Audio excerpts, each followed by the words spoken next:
Subscribe करिए हमारे channel target UP TET CTET को और बेल आइकन को दबाइए। हेलो फ्रेंड्स, मैं रेनू स्वागत करती हूँ आप सभी भावी अध्यापक एवं अध्यापिकाओं का आपके अपनी channel target UP TET CTET में। दोस्तों, आज की इस वीडियो में हम आपके डीएलएड थर्ड सेमेस्टर के साइंस विषय के जितने भी बहुविकल्पीय प्रश्न बचे हैं आपका राजन सीरीज के टोटल इस वीडियो में कराने वाली हूँ। ये आपका पार्ट 3 है। पार्ट 1 और पार्ट 2 ऑलरेडी मैंने करवा दिया है, तो उसका लिंक आपको मिल जाएगा डिस्क्रिप्शन बॉक्स और कमेंट बॉक्स में। तो चलिए स्टार्ट करते हैं क्वेश्चन नंबर 101 से। टोटल 100 क्वेश्चन 2 पार्ट में मैंने कंप्लीट कराया दोस्तों, आप लोग प्लीज उसको जा करके देखिए। क्वेश्चन नंबर 101 है, श्वसन के बाद ऊर्जा स्थानांतरण मुख्यतः कौन करता है? एडीपी, एटीपी, एएमपी या फिर ग्लूकोज? श्वसन की क्रिया के बाद ऊर्जा का स्थानांतरण मुख्यतः एटीपी करता है। ऑप्शन नंबर बा जो है ये सही हो जाएगा। क्वेश्चन नंबर 102 है, जल प्रदूषण का कारण है? कीटाणुनाशक पदार्थों का खेतों में छिड़काव, धुआं, स्वतः चालित निर्वातक या फिर हवाई जहाज? तो जल प्रदूषण का जो सबसे बड़ा कारण है वो यही है, कीटाणुनाशक पदार्थों का खेतों में छिड़काव, जिससे जो मिट्टी है, मिट्टी में ये सब आते हैं और इसकी वजह से दोस्तों जब बारिश का पानी आता है तो ये ऊपर से बह करके मिट्टी की परत से ये सब पानी में यानी कि जल में जा करके मिल जाते हैं। इस तरीके से जो जल होता है वो प्रदूषित हो जाता है। और आपको पता है बड़े बड़े शहरों में जो नालियों का पानी होता है उसको उसको नदियों से जोड़ दिया जाता है, नदियों में गिरा दिया जाता है, तो इस तरीके से भी जल प्रदूषण होता है। तो ऑप्शन आ यहाँ पर सही हो जाएगा। क्वेश्चन नंबर 103 है, अत्याधुनिक काल में निम्नलिखित में से प्रदूषण का कारण है? गंदी नाली, रेडियोधर्मी पदार्थ, ध्वनि या फिर धुआं? तो अत्याधुनिक काल में निम्नलिखित में से प्रदूषण का कारण क्या है? तो अगर आज की बात करें हम तो सबसे बड़ा प्रदूषण है रेडियोधर्मी पदार्थ। तो ऑप्शन नंबर बा जो है ये राइट आंसर हो जाएगा, जो कि बहुत हानिकारक किरणें होती हैं ये। इसके बाद क्वेश्चन नंबर 104 है, प्रदूषण को नियंत्रित किया जा सकता है? सीवेज उपचार के द्वारा, विद्युत चालित वाहनों द्वारा, परमाणु बम को रोककर या इन सभी से? तो राइट आंसर दोस्तों यहाँ पर हो जाएगा ऑप्शन नंबर द इन सभी से। क्वेश्चन नंबर 105 है, निम्न में से ऊर्जा अपशिष्ट है? वाहित मल, ताप, ध्वनि व रेडियो एक्टिव अपशिष्ट, द्रव अपशिष्ट, ठोस अपशिष्ट? इनमें से ऊर्जा का अपशिष्ट कौन सा है? तो राइट आंसर है ताप, ध्वनि व रेडियो एक्टिव अपशिष्ट। ये सब ऊर्जा अपशिष्ट हैं। इन सभी से हमें क्या मिलती है? ऊर्जा मिलती है। क्वेश्चन नंबर 106 है, लाइकेन व ब्रायोफाइटा किस प्रदूषक के सूचक है? SO2, CO2, CO या पैन? तो राइट आंसर है SO2, सल्फर डाइऑक्साइड। ऑप्शन आ सही हो जाएगा। क्वेश्चन नंबर 107 पे आते हैं, जल को प्रदूषित करने वाले कारक हैं? पारा, सीसा, सोना, चांदी, तांबा, टिन या पीतल, चांदी? दोस्तों यहाँ पर जो ऑप्शन आ है पारा और सीसा, यानी कि मरकरी और लेड जो होते हैं, ये जो पानी होता है उसको प्रदूषित करते हैं। जल में पारे की अधिकता होती है तो आप सभी को पता है कि कौन सा रोग हो जाता है? मिनीमाटा। क्वेश्चन नंबर 108 है, मोटर वाहन प्रदूषण कम करने के क्या क्या उपाय हो सकते हैं या क्या उपाय हैं? मोटर वाहनों के इंजन के डिजाइन में सुधार किया जाए, सीएनजी तथा एलपीजी जैसे इंजनों का उपयोग, यानी कि ऐसे इंजनों का प्रयोग हो जो सीएनजी से और एलपीजी से चलती हो, मोटर वाहनों का समुचित रख रखाव हो, अगर ध्यान से उसको देखा जाए, अच्छे से उसका रख रखाव होगा तो धुआं कम निकलेगा, और धुआं कम निकलेगा तो पोल्यूशन कम होगा। तो ऑप्शन द है इनमें से सभी। तो राइट आंसर दोस्तों यही हो जाएगा, इनमें से सभी। क्वेश्चन नंबर 109 है, मरुस्थल बनने का प्रमुख कारण क्या है? वन रोपण, वन आरोपण, जलमग्न होना या अधिक कटाई? तो दोस्तों यहाँ पर आप देखिए मरुस्थल बनने के मुख्य कारणों में वन रोपण, वन आरोपण, जलमग्न होना, अधिक कटाई। अब आप ध्यान दीजिएगा, यहाँ पर वन रोपण का मतलब है वन लगाना, यानी कि पेड़ लगाना, वन रोपण। और वन आरोपण का मतलब हो गया पेड़ों की कटाई करना। ठीक है, यहाँ पर हो गया पेड़ों की कटाई करना या पेड़ों को उखाड़ना। ठीक है, तो यहाँ पर आप देखिए अगर मरुस्थल बन रहा है इसका मतलब क्या हो रहा है? पेड़ों की, वनों की कटाई हो रही है, तो वन आरोपण ऑप्शन बा जो है ये सही हो जाएगा। ठीक है, और यहाँ पर अधिक कटाई भी सही हो जाएगा दोस्तों, ये भी गलत नहीं होगा। लेकिन वन रोपण और वन आरोपण का मतलब आपको समझ में आ गया। वन आरोपण मतलब वन लगाना, जंगल और लगाना यानी कि पेड़ और लगाना, और वन आरोपण मतलब पेड़ों की कटाई या पेड़ों को उखाड़ना। तो पेड़ों को उखाड़ने से क्या होगा, मरुस्थल बन जाएगा ना, तो इसीलिए ऑप्शन बा यहाँ पर ज्यादा सही है दोस्तों। ठीक है, इसके बाद क्वेश्चन नंबर 110 है, मेथिल मैग्नीशियम ब्रोमाइड पर जल की क्रिया द्वारा हमें कौन सा गैस प्राप्त होता है। मेथिल मैग्नीशियम ब्रोमाइड पर जल की क्रिया, दोस्तों जब मेथिल मैग्नीशियम ब्रोमाइड पर जल की क्रिया करते हैं तो हमें मेथेन गैस मिलती है। तो ऑप्शन नंबर बा जो है CH4 ये राइट आंसर हो जाएगा। क्वेश्चन नंबर 111 है, कौन सा सूत्र एल्केन को प्रकट करता है। तो एल्केन में कार्बन और कार्बन के बीच में सिंगल बॉन्ड होता है, C2H6, C3H6, C7H14 या C9H18। इनमें से कौन सा है जो एल्केन के सूत्र को प्रदर्शित करता है दोस्तों। तो राइट आंसर यहाँ पर ऑप्शन नंबर आ ही है, C2H6। यहाँ पर देखिए इस तरीके से, यहाँ पर आप देखिए सब हाइड्रोजन और कार्बन सिंगल बॉन्ड से जुड़े हुए हैं और कार्बन भी सिंगल बॉन्ड से जुड़े हुए, तो C2 हो गए और ये पूरा H6 हो गया। तो ऑप्शन आ यहाँ पे सही हो गया। और आपको पता है ये फॉर्मूला क्या है, CnH2n+2। इसके बाद क्वेश्चन नंबर 112 पे आते हैं, ये एल्केन का फॉर्मूला है।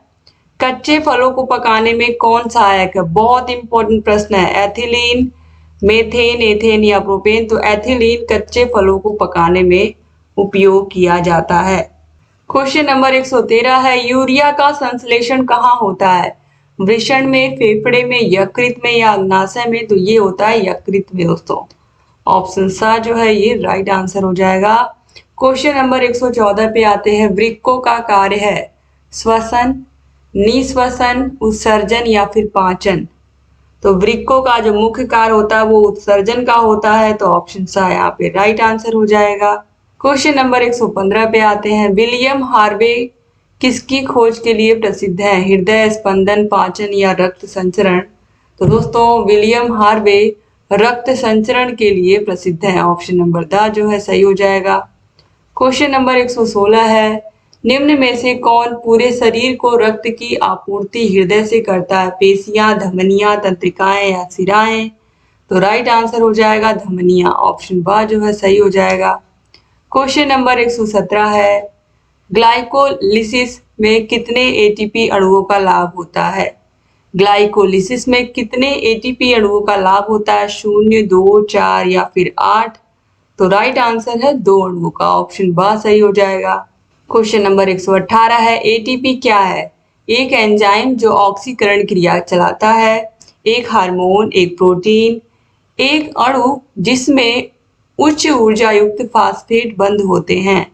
तो राइट आंसर दोस्तों यहाँ पर ऑप्शन द ही है, एक अणु जिसमें उच्च ऊर्जा युक्त फास्फेट बंद होते हैं, इसमें ऊर्जा होती है। क्वेश्चन नंबर 119 है, अनाक्सी श्वसन का अंतिम उत्पाद है स्टार्च, पायरुविक अम्ल, शर्करा या फिर एथिल अल्कोहल। तो राइट आंसर दोस्तों यहाँ पर हो जाएगा option number the, ethyl alcohol. Question number 120 है, केल्विन पैमाने पर पानी का क्वथनांक होता है। तो 273 के में हम 100 और जोड़ देंगे तो कितना हो जाएगा दोस्तों, 373 केल्विन हो जाएगा। तो ऑप्शन आ जो है ये राइट आंसर हो जाएगा। क्वेश्चन नंबर 121 है, दो वस्तुओं के ताप में 63 डिग्री सेल्सियस का अंतर है, केल्विन पैमाने पर यह अंतर कितना होगा। तो केल्विन पैमाने पर भी दोस्तों ये जो अंतर होगा ये सेम ही होगा, तो यहाँ पर 63 के, ऑप्शन नंबर आ जो है सही हो जाएगा। क्वेश्चन नंबर 122 है, अंगीठी पर पतीली में पानी भरकर रख देने से पानी गर्म हो जाता है, चालन तथा विकिरण द्वारा, संवहन तथा विकिरण द्वारा, चालन तथा संवहन द्वारा या चालन, संवहन तथा विकिरण द्वारा। तो राइट आंसर दोस्तों यहाँ पर हो जाएगा ऑप्शन नंबर 7, चालन तथा संवहन द्वारा अंगीठी पर पतीली में पानी भरकर रखने पर वह गर्म हो जाता है। क्वेश्चन नंबर 123 है, सूर्य के प्रकाश की ऊर्जा पृथ्वी तक पहुंचती है विकिरण द्वारा, संवहन द्वारा, चालन द्वारा या चालन एवं संवहन द्वारा। राइट आंसर है विकिरण द्वारा, ऑप्शन सही हो जाएगा।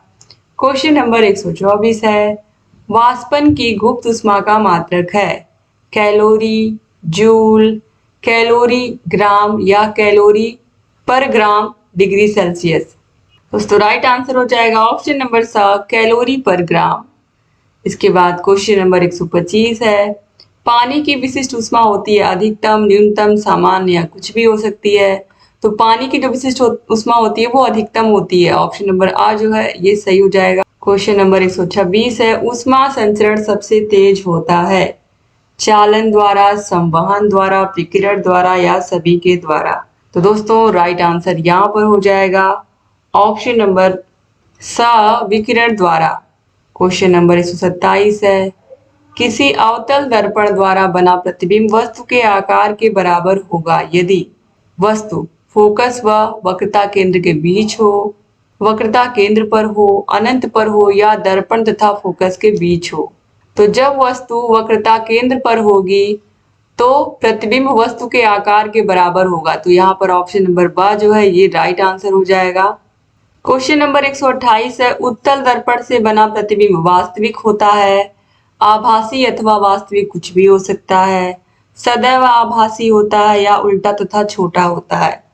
दोस्तों राइट आंसर यहाँ पर हो जाएगा ऑप्शन नंबर सा सदैव आभासी होता है। तो उत्तल दर्पण से बना जो प्रतिबिंब होता है वो सदैव आभासी और सीधा होता है। तो ऑप्शन नंबर सा जो है यहाँ पर ये क्या हो जाएगा, सही हो जाएगा। ठीक है, आगे बढ़ते हैं अब क्वेश्चन नंबर 129 पर, किसी उत्तल लेंस से बना प्रतिबिंब आभासी होगा यदि वस्तु अनंत पर हो, वस्तु फोकस पर हो, वस्तु f व 2f के बीच हो या वस्तु फोकस व प्रकाशीय केंद्र के बीच हो। तो यहाँ पर राइट आंसर दोस्तों हो जाएगा ऑप्शन नंबर द, जब वस्तु फोकस व प्रकाशीय केंद्र के बीच में होती है तो उत्तल लेंस से बना प्रतिबिंब आभासी होगा। क्वेश्चन नंबर 130 है, जलवायु परिवर्तन के प्रमुख कारण है बढ़ते उद्योग, बढ़ते जन यानी कि बढ़ती जनसंख्या की बात हो रही है यहाँ पर, बढ़ती जनसंख्या, घटते वन। तो राइट आंसर यहाँ पर ऑप्शन द हो जाएगा ये सभी। क्वेश्चन नंबर 131 है, एक पारितंत्र में शैवाल यानी कि हर इकाई का स्थान होता है उत्पादक का, उपभोक्ता का, अपघटक का या इनमें से कोई नहीं। तो एक पारितंत्र में जो शैवाल का स्थान होता है दोस्तों वो होता है एक उपभोक्ता का। तो ऑप्शन नंबर बा जो है यहाँ पर ये राइट आंसर हो जाएगा। क्वेश्चन नंबर 132 है, ग्राम पॉजिटिव और ग्राम नेगेटिव बैक्टीरिया में जो मुख्य अंतर होता है वह किसकी संरचना की भिन्नता के कारण होता है, कशाभिका, कोशिका भित्ति, केंद्रिका या कोशिका। तो यहाँ पर राइट आंसर हो जाएगा दोस्तों कोशिका भित्ति। ऑप्शन बा सही हो जाएगा। क्वेश्चन नंबर 133 पे आते हैं, जीवाणु की कोशिका भित्ति किसकी बनी होती है, सेल्यूलोज की, काइटिन की, म्यूकोपेप्टाइड की या फिर लिग्निन की। तो दोस्तों यहाँ पर राइट आंसर हो जाएगा ऑप्शन नंबर सा म्यूकोपेप्टाइड। ऑप्शन सा यहाँ पर राइट आंसर हो जाएगा। क्वेश्चन नंबर 134 पर आते हैं, पास्चर किसके लिए प्रसिद्ध हैं, ईस्ट पर काम और मदिरा किण्वन, प्रकाश संश्लेषण, जर्म थ्योरी ऑफ डिजीज या इनमें से कोई नहीं। तो राइट आंसर दोस्तों यहाँ पर हो जाएगा germ theory of disease. Option सा सही हो जाएगा। क्वेश्चन नंबर 135 है, जीवाणुओं से उत्पन्न रोग हैं। यहाँ पर जीवाणुओं से उत्पन्न रोग हमें ढूंढना है। तो यहाँ पर हमें साफ साफ दिख रहा है ऑप्शन नंबर बी यहाँ पर है, ऑप्शन नंबर बा, टिटनेस, टाइफाइड, ट्यूबरकुलोसिस यानी कि टीबी। ये सब दोस्तों जीवाणुओं से फैलने वाले हैं। बाकी स्मॉल फॉक्स या चिकन फॉक्स ये सब जो होते हैं ये सब विषाणुओं से फैलते हैं। ठीक है, निमोनिया, पोलियो ये सब भी, और यहाँ पर मलेरिया, मीजल्स, मम्प्स ये सब भी। तो जीवाणुओं से केवल ऑप्शन बा जो है ये है। क्वेश्चन नंबर 136 है, दूध खराब होता है एस्परजिलस के कारण, स्यूडोमोनास के कारण, लैक्टोबैसिलस के कारण या स्टेफाइलोकोकस के कारण। तो राइट आंसर आप सभी लोगों को पता है इसमें क्या है, लैक्टोबैसिलस के कारण, जो कि दूध को दही में बना देता है, दही में कन्वर्ट कर देता है। क्वेश्चन नंबर 137 है, विषाणु शब्द है लैटिन, अंग्रेजी, हिंदी या फिर फ्रेंच। तो जो विषाणु शब्द है दोस्तों ये है एक लैटिन शब्द। ऑप्शन आ सही हो जाएगा। क्वेश्चन नंबर 138 है, बैगन की छोटी पत्ती रोग किसके द्वारा होता है, विषाणु, शैवाल, माइकोप्लाज्मा या कवक। तो राइट आंसर दोस्तों यहाँ पर हो जाएगा माइकोप्लाज्मा। क्वेश्चन नंबर 139 है, एड्स होता है कवक से, विषाणु से, जीवाणु से या जीवाणु भोजी से। तो आप सभी को पता है एड्स जो होता है वो HIV वायरस यानी कि HIV विषाणु के कारण होता है, तो ऑप्शन ब सही हो जाएगा। क्वेश्चन नंबर 140 है, स्वस्थ नेत्र के लिए दूर बिंदु होता है 25 सेंटीमीटर पर, 50 सेंटीमीटर पर, 1 मीटर पर या अनंत पर। तो राइट आंसर दोस्तों यहाँ हो जाएगा अनंत पर, ऑप्शन द सही हो जाएगा। क्वेश्चन नंबर 141 है, मानव नेत्र में रेटिना पर बनने वाला प्रतिबिंब सीधा होता है तथा सीधा ही दिखाई देता है, उल्टा होता है तथा उल्टा ही दिखाई देता है, उल्टा होता है परंतु दिखाई सीधा देता है, इनमें से कोई सत्य नहीं है। तो राइट आंसर दोस्तों यहाँ पर है ऑप्शन सा। जो प्रतिबिंब बनता है वो उल्टा बनता है, लेकिन हमें दिखाई कोई भी व्यक्ति सीधा ही देता है जिसको भी हम देखते हैं, लेकिन हमारे रेटिना पर उसका प्रतिबिंब उल्टा बनता है। ठीक है, तो बनने वाला प्रतिबिंब उल्टा होता है लेकिन हमें वो वस्तु सीधी दिखती है। क्वेश्चन नंबर 142 है, नेत्र लेंस होता है अभिसारी, अपसारी, अभिसारी या अपसारी कोई भी या इनमें से कोई नहीं। तो राइट आंसर दोस्तों यहाँ पर हो जाएगा ऑप्शन नंबर आ, अभिसारी। क्वेश्चन नंबर 143 है, संयुक्त सूक्ष्मदर्शी में वस्तु के सापेक्ष अंतिम प्रतिबिंब बनता है छोटा तथा सीधा, बड़ा व सीधा, छोटा व उल्टा या बड़ा व उल्टा। तो राइट आंसर दोस्तों यहाँ पर हो जाएगा ऑप्शन नंबर द, बड़ा व उल्टा। क्वेश्चन नंबर 144 है, दूरदर्शी के अभिदृश्यक तथा नेत्रिका लेंस के बीच की अधिकतम दूरी होती है अभिदृश्यक की फोकस दूरी, नेत्रिका लेंस की फोकस दूरी, अभिदृश्यक और नेत्रिका लेंस की फोकस दूरी का योग या नेत्रिका लेंस की फोकस दूरी का 2 गुना। तो दोस्तों राइट आंसर ऑप्शन सा है, अभिदृश्यक और नेत्रिका लेंस की फोकस दूरी का योग। क्वेश्चन नंबर 145 है, एक लेंस की फोकस दूरी 20 सेंटीमीटर है तो इसकी क्षमता कितनी होगी। तो आपको पता है F इक्वल टू होता है 1/2 R के। तो यहाँ पर जो फोकस दूरी है उसकी वैल्यू दी गई है। तो यहाँ पर आप देख रहे हो जो फोकस दूरी है वो 20 सेंटीमीटर है। तो इस 20 सेंटीमीटर को सबसे पहले हम सेंटीमीटर को मीटर में बदलते हैं।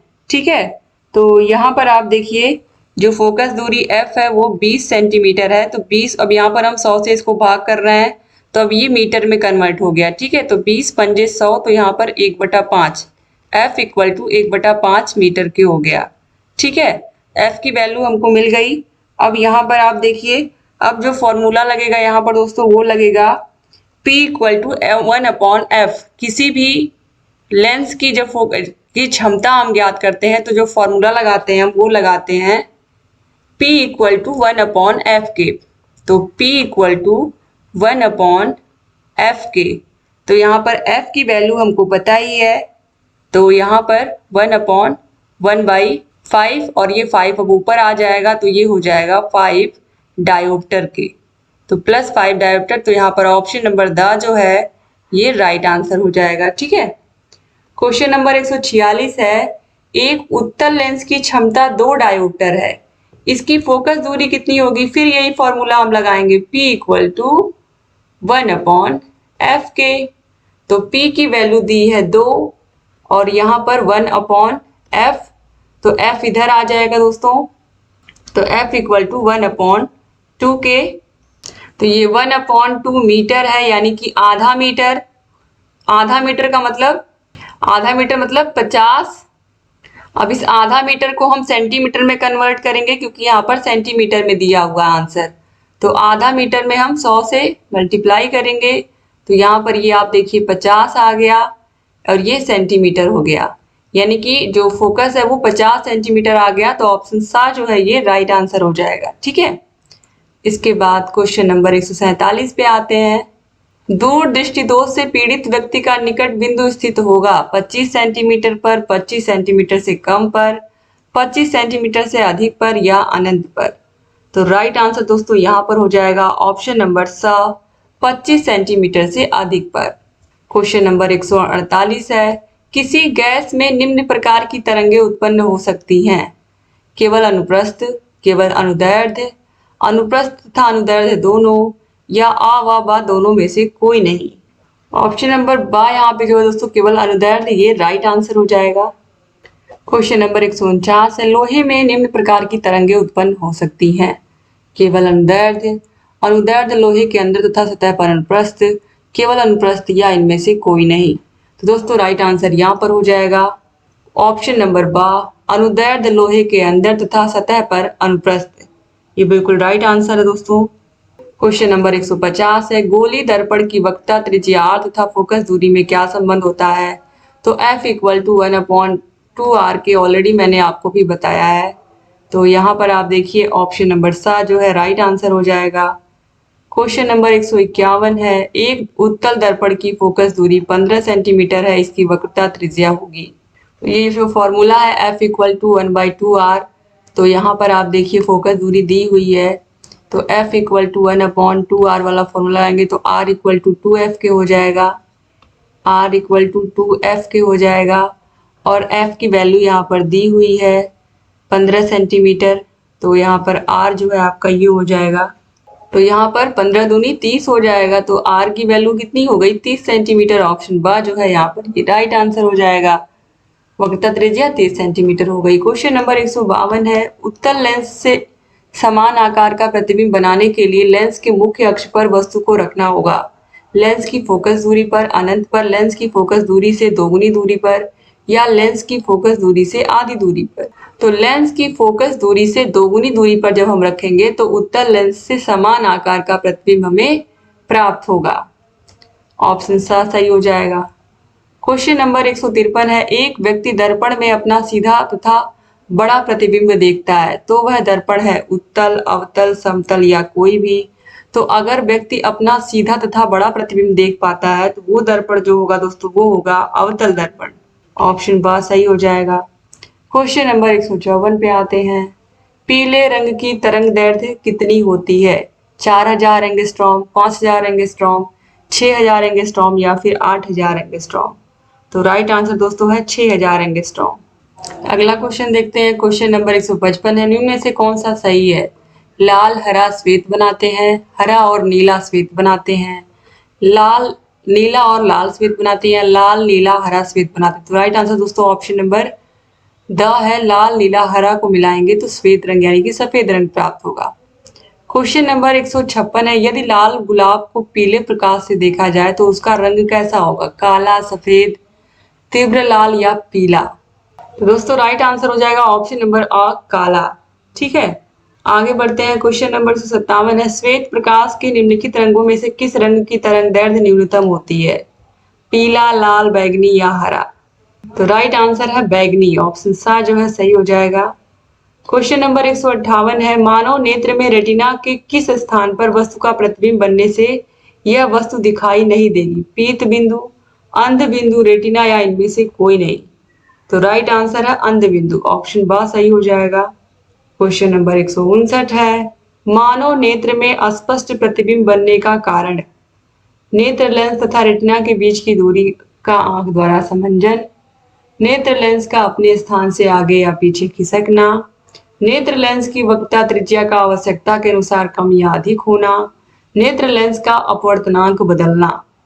तो राइट आंसर दोस्तों ऑप्शन नंबर सा है, नेत्र लेंस की वक्रता त्रिज्या या का आवश्यकता के अनुसार कम या अधिक होना मानव नेत्र में अस्पष्ट प्रतिबिंब बनने का कारण है। तो मानव नेत्र में स्पष्ट प्रतिबिंब बनने का कारण नेत्र लेंस की वक्रता त्रिज्या यानी कि आर का आवश्यकता अनुसार कम या अधिक होना है। क्वेश्चन नंबर 160 है, पेचिस नामक बीमारी में निम्नलिखित में से कौन सा सूक्ष्मजीव उत्तरदायी होता है? दोस्तों पेचिस बीमारी में जो एंट अमीबा हिस्टोलिटिका होता है यही सूक्ष्मजीव उत्तरदायी होता है। क्वेश्चन नंबर 161 है, किसी वस्तु को जल में पूर्णतः डुबोकर उस पर लगने वाला उत्प्लावक बल बराबर वस्तु का भार, अतः वस्तु जल में डूब जाएगी, वस्तु सतह पर तैरेगी, वस्तु जल में कुछ डूबी हुई तैरेगी या वस्तु सतह के नीचे छुपी हुई तैरेगी या छिपी हुई तैरेगी। तो राइट आंसर दोस्तों यहाँ पर हो जाएगा ऑप्शन नंबर बा, वस्तु सतह पर तैरेगी। अगर लगने वाला उत्प्लावन बल वस्तु के भार के बराबर है तो वस्तु तैरेगी। क्वेश्चन नंबर 162 है, ऊष्माधारिता का मात्रक क्या होता है? तो उष्माधारिता का मात्रक कैलोरी होता है, ऑप्शन आ सही हो जाएगा। क्वेश्चन नंबर 163 है, कंडुआ रोग किसमें लगता है दोस्तों? नींबू में, आलू में, गेहूं में या लौकी में? तो जो कंडुआ रोग है ये लगता है गेहूं में। बहुत इंपॉर्टेंट प्रश्न है ये कॉम्पिटेटिव एग्जाम्स के लिए भी। क्वेश्चन नंबर 164 है, प्रतिजन निम्नलिखित रुधिर कणिका की भित्ति पर चिपकी होती है। जो प्रतिजन होती है वो रुधिर कणिका की भित्ति पर चिपकी होती है। प्लाज्मा, श्वेत रुधिर कणिका, प्लेटलेट या लाल रुधिर कणिका? तो राइट आंसर यहाँ पर दोस्तों हो जाएगा ऑप्शन नंबर द लाल रुधिर कणिका, यानी कि red blood cells. Question number 165 है, एकांक क्षेत्रफल पर लगने वाले विलंबवत बल को क्या कहते हैं? तो P equal to F upon A. तो एकांक क्षेत्रफल अगर a की वैल्यू 1 हो गई तो P इक्वल टू एफ हो जाएगा। तो एकांक क्षेत्रफल पर लगने वाले बल को यम दाब कहते हैं। क्वेश्चन नंबर 166 है, चीनी उद्योग में गन्ने के रस को रंगहीन करने में किसका प्रयोग करते हैं? तो इसके लिए हम प्रयोग करते हैं दोस्तों जंतु चारकोल का। तो यहाँ पर ऑप्शन सा जो है सही हो जाएगा। क्वेश्चन नंबर 167 है, घड़े में रखा पानी किस विधि से ठंडा हो जाता है? संवहन, चालन, क्वथन या वाष्पन? तो दोस्तों राइट आंसर यहाँ पर हो जाएगा ऑप्शन नंबर द वाष्पन। क्वेश्चन नंबर 168 है, एजूसेट क्या है? तो एजूसेट दोस्तों एक शैक्षिक उपग्रह है। 2018 में पूछे हुए प्रश्न है ये सब। क्वेश्चन नंबर 169 है, पत्ती में पाया जाने वाला रत्न स्थित होता है। पत्ती में जो पाया जाने वाला रत्न होता है वो स्थित होता है पत्ती के नीचे। तो यहाँ पर ऑप्शन बात सही हो जाएगा, निचले स्तर पर पाए जाते हैं ये लोग पत्तियों में जो रत्न होते हैं। क्वेश्चन नंबर 170 है, दाब अधिक होता है बैठने पर, एक पैर पर खड़ा होने पर, दो पैर पर खड़ा होने पर या लेटने पर? तो एक पैर पर खड़ा होने पर दाब सबसे अधिक लगेगा, क्योंकि क्षेत्रफल जितना कम होगा दाब उतना अधिक होगा। तो ऑप्शन बा यहाँ पर क्या हो जाएगा, सही हो जाएगा। क्वेश्चन नंबर 77 है, निम्नलिखित में से किसमें कार्बन नहीं पाया जाता है? रोटी, चीनी, नमक या फिर कोयला? तो राइट आंसर दोस्तों यहाँ पर हो जाएगा ऑप्शन नंबर सा नमक, क्योंकि नमक का जो फॉर्मूला होता है वो NaC है, सोडियम क्लोराइड होता है, इसमें कार्बन कहीं नहीं है। क्वेश्चन नंबर 172 पर आते हैं दोस्तों, और ये लास्ट क्वेश्चन है। आपके सारे बहुविकल्पी मैंने कंप्लीट करवा दिए आज। क्वेश्चन नंबर 172 है, ध्वनि का वेग सर्वाधिक कहाँ होता है? ठोस में, द्रव में, गैस में या ठोस व द्रव में? तो राइट आंसर दोस्तों यहाँ पर है ठोस में। ठोस में सबसे अधिक वेग होता है ध्वनि का। तो इस तरीके से सारे बहुविकल्पी सारे विषयों के मैंने जो विषय मैं आपको पढ़ाती हूँ वो सारे विषय मैंने पढ़ा करके खत्म कर दिए। सारे बहुविकल्पी, सारे अतिलघुत्तरी। डिस्क्रिप्शन बॉक्स, कमेंट बॉक्स में सारे विषयों के मास्टर क्लास के लिंक, सारे विषयों के वीडियोस के लिंक आपको मिल जाएगी। और कोई भी प्रॉब्लम आ रही है तो इस नंबर पर आप कांटेक्ट करिए, हमारे इस नंबर पर। अगर आपको किसी विषय का नोट चाहिए, कोई भी प्रॉब्लम हो तो ये जो नंबर है इस पर कांटेक्ट करिए, आपको सारे के सारे विषयों के नोट्स मिल जाएंगे। सारे विषयों के आपको सारे डाउट क्लियर कर दिए जाएंगे अगर आप हमारे app target UP TET CTET app को डाउनलोड कर लेते हैं। ऐप की link description box, comment box में मिल जाएगी। वीडियो को शेयर करना मत भूलिएगा, और अगर चैनल को सब्सक्राइब नहीं किया तो प्लीज सब्सक्राइब भी कर लीजिए। और सारे विषयों के वीडियोस की link description box, comment box में मिल जाएगी। थैंक यू सो मच दोस्तों।